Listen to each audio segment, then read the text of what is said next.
I was ghosted by a client recently and it hurt me deeply. I had been working on this project for months and I had poured my heart and soul into it. And all of a sudden, they just stopped responding to my messages. And I couldn't understand it. I would have expected a conversation, some kind of discussion before the contract was ended, but just like that, a disappearing act. And of course, the human reaction for me was to get offended. And to be honest, I'm still a little hurt by it.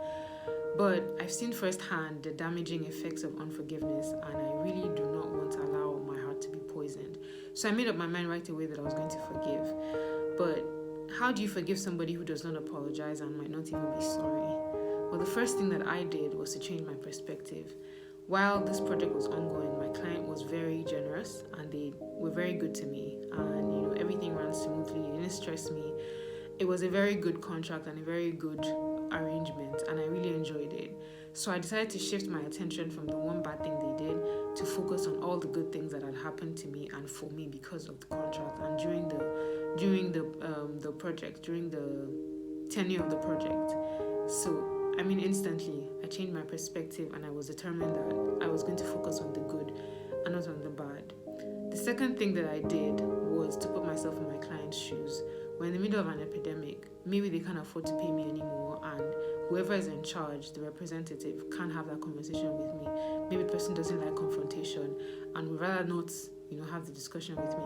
Of course, that's not a nice thing to do, but what I'm saying is I'm determined to make an excuse and just say, just for the sake of forgiving them, because I have to forgive. I already know that's what's going to happen.